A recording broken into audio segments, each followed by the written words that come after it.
Good evening my students. आज मैं फिर से आप लोगों के लिए एक बहुत ही अच्छा प्यारा स्पोकन का फ्रेज लेके आया हूं कि हल्के में लेना।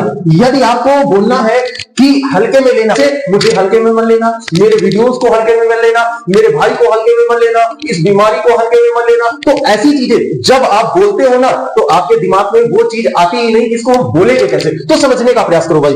क्या है कि ये एक फ्रेज है, टेक लगाया, उसके बाद में ऑब्जेक्ट लगाया और फॉर ग्रांटेड। ये एक फ्रेज है, इसका यूज करके हम कैसे बोलेंगे समझने का प्रयास करो। सबसे पहले आप लगाओ डू और उसके बाद लगाओ नॉट। डू नॉट लगाया और फिर आपको लगाना है टेक, तो डू नॉट टेक हो गया। अब यहां पर आप लगा दो मी, आप लगा दो हर, आप लगा दो हिम, आप लगा दो कुछ भी जो आपके मन में आए, और उसके बाद में फिर आप यहां पर लगाओ फॉर और फिर लिख दो ग्रांटेड।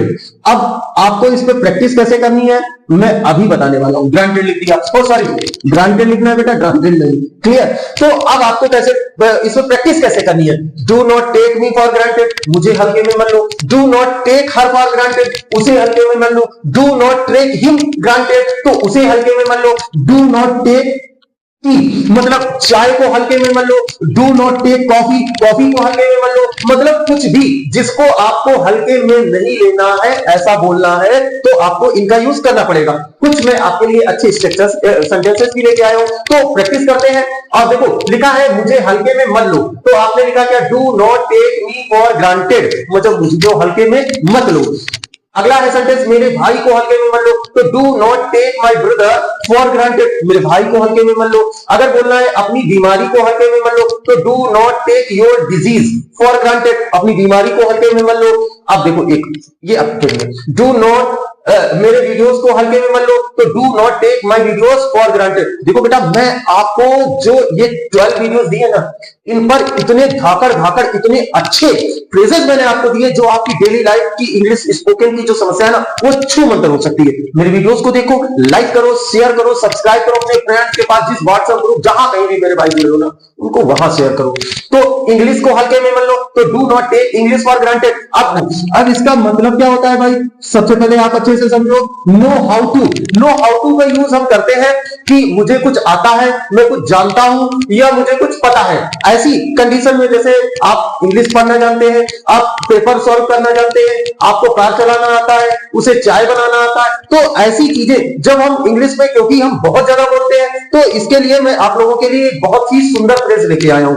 तो क्या है कि आप इसको सीखो, लिखो, पढ़ो और आप अपनी इंग्लिश की जो प्रैक्टिस है ना उसको इंप्रूव करो। तो सबसे पहले मैं आपको वो फ्रेज लिख के दिखाता हूं कि आप सेंटेंस बनाओगे कैसे। तो आपने क्या लगाया भाई, सबसे पहले सब्जेक्ट लगाया, उसके बाद में आपने यहां पर नो लगाया, या आप नोट लगाओगे, नो या नोज। ये है हमारा V1, आता है हमेशा प्लूरल सब्जेक्ट के साथ। ये हमारा V5 है, आता है हमेशा सिंगुलर सब्जेक्ट के साथ। क्लियर? उसके बाद में फिर आप लगाओगे यहां पर क्या, हाउ टू का यूज करोगे, हाउ टू, और फिर आप यहां पर V1 लगाओ, अदर वर्ड लगाओ, और अब आप अपना इंग्लिश का स्पीकिंग जो है उसको अभी से चालू करो, तुरंत चालू करो। 20 सेंटेंस तो आप ऐसे ही सोचो, मन में बनाओ। तो कैसे बनेंगे, जैसे कि यहां पर सब्जेक्ट मान लो आपका ही, शी, बॉय या गर्ल, ऐसा कोई भी सब्जेक्ट है, ये बेटा सब होते हैं सिंगुलर और इनके साथ वर्ब भी लगेगी सिंगुलर।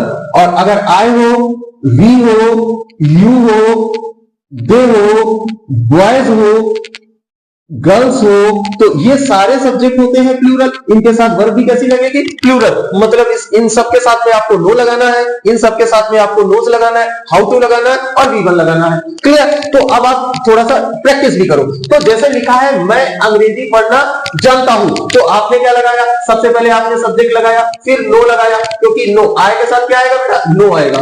तो हाउ टू रीड इंग्लिश, मैं अंग्रेजी पढ़ना जानता हूं। उसके बाद में मुझे सबक सिखाना, मैं सबक सिखाना जानता हूं या मुझे सबक सिखाना आता है। तो आपने क्या लगाया, I know how to teach lesson. ये भी एक फ्रेज है और इसका मतलब होता है सबक सिखाना, मतलब टीच लेसन मतलब सबक सिखाना। और I know how to teach lesson, और इसके बाद में अगला है उसे चाय बनाना आता है या वह चाय बनाना जानती है। तो अब आप चाहे यहां पर सी लगा दो और चाहे यहां पर ही लगा दो, he knows how to make या प्रिपेयर टी। क्लियर। उसके बाद में मेरा भाई कार चलाना जानता है, तो माय ब्रदर, अब यहां पर मेरा भाई है तो बेटा नोज करो, my brother knows how to drive a car, मेरा भाई कार चलाना जानता है। अब मैं अंग्रेजी सिखाना जानता हूं, I know how to teach English, मुझे पता है कि अंग्रेजी कैसे पढ़ाई जाती है। अब अगला ये लास्ट वाला सेंटेंस केवल आपको, क्या तुम मेरा चैनल सब्सक्राइब करना जानते हो? मेरे भाई, मैं आप लोगों के लिए रोज बहुत अच्छे अच्छे स्ट्रक्चर्स लेके आता हूं। मैं आपको ऐसे ऐसे फ्रेजेस दिए हैं। ये कौन सा वीडियो है? ये वीडियो नंबर 14 है।